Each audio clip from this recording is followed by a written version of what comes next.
All right, you raised a very interesting point. You said that the organization or the first line of defense should be responsible for identifying the risk early enough. But don't you think that board of directors and management will blame risk management function, for example, for not being able to identify these kind of risks? They will tell them, simply that we hired you for this job to identify the risk and tell us in advance. So what do you think? Okay, so Ihab, the first thing is that I'm not blaming the first line of defense. The first line of defense are the departments executing the work, servicing the stakeholders of the organization.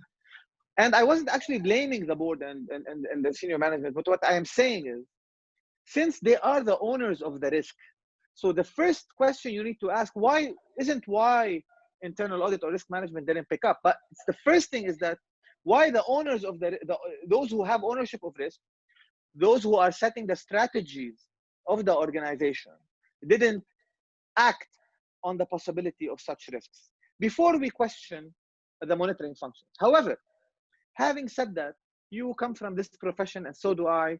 We've been around for a while, and we know when things go wrong, one of the first things that come to mind to anyone is where were the monitoring functions, where was the audit, where was the risk management? Fine, this is acceptable, normal, expected. At the end of the day, we are human, and when we want to set accountability, we can easily start spreading it around everywhere. This is very simple. But Ihab, let's talk after that. After we spread all of this accountability, we need to move forward. So we need to ask, okay, what really went wrong in that framework or in that formula? In my opinion, is that this is where really the opportunity is to become more mature in our perception of the role of the monitoring function, and at the same time for the monitoring functions themselves to also become more mature in their perception of the role of the board of directors and the role of the senior manager. And this is why I said first I start with above to see really to address those owners of risk, and then to those who didn't see it. So my question would be to those who will blame the internal auditor or who will blame the risk management function. My answer will be, okay, let's put the blame on the side, done with. Are you ready in the future if the internal auditor or the risk management professional comes to you with scenarios that you believe are impossible? Are you willing to listen? More important is, are we willing to invest in the recommendations that are going to be presented to us by the monitoring functions in the future? It's not only about whether they informed us of the risk or not. The question is in the future, when they come to us with a scenario that is likely impossible or has very low likelihood, and they come to us with a plan to invest in our response in the possibility that this scenario will actually happen, are we willing to invest? This is the lesson. This is the key question we need to learn from. Or is it going to be business as usual after we're done with the pandemic? So I think we're gonna face a cultural shift in the perception of as to the role of the risk management and internal audit by the board and the senior management, and at the same time vice versa. There's a big responsibility on the risk management and audit committee and internal audit functions to become more responsible, more mature, more strategic, to earn that seat on the table. Now, for those organizations that still have monitoring functions just because they have to, they need to ask themselves a key question. Am I ready for the new type of monitoring function? Am I ready for the new type of questions? Am I ready for the new type of recommendation? And I am willing to invest in that or not? Or do I still need to have these functions as checkboxes because to meet certain regulatory requirements? It's really a major mind shift for all parties, and all parties are responsible in making it a positive transition. It's not only on the board's shoulders, nor is it on the internal audit and risk management shoulders. It's a shared responsibility for us to become better and learn from the lessons that we encounter. Very good. Now, as a final question, Mohamad, what do you think are the 3 tips or recommendations that you can give for internal auditors to excel in the, let's say, post-COVID-19 era? Ihab, thank you for giving me the opportunity to conclude by sharing with my fellow practitioners in the internal audit profession some of my thoughts as to things we all need to improve, not just the audience, but also maybe myself. I also have many development areas.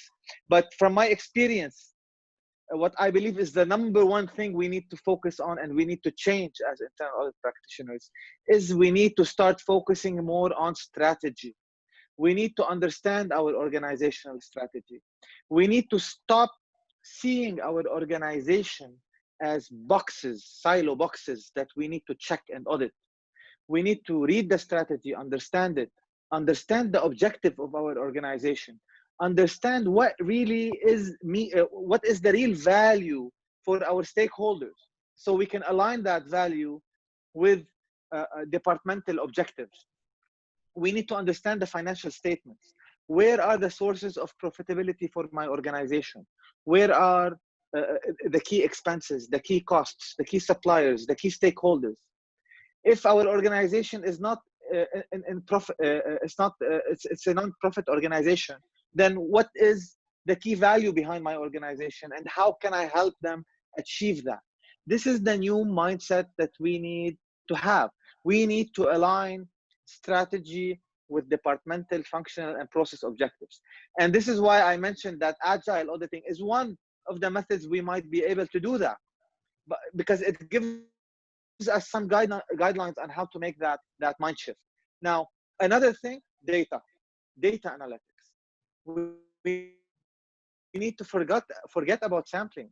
Now it's all about understanding populations, understanding and analyzing population, retrieving data to be able to identify challenges, identify risks, and making informed recommendations.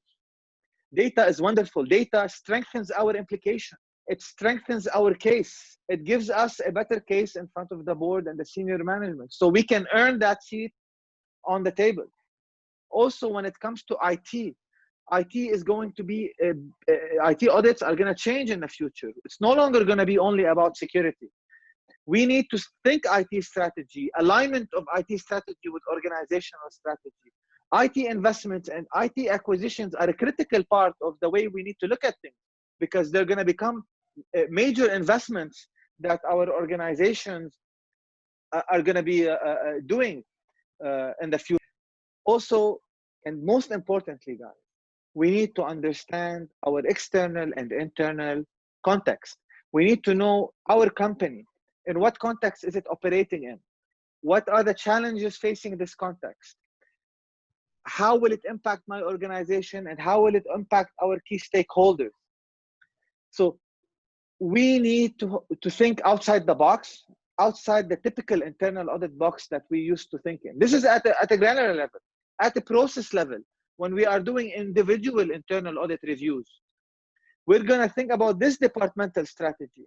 What are the objectives of this specific department and how we can help them achieve it?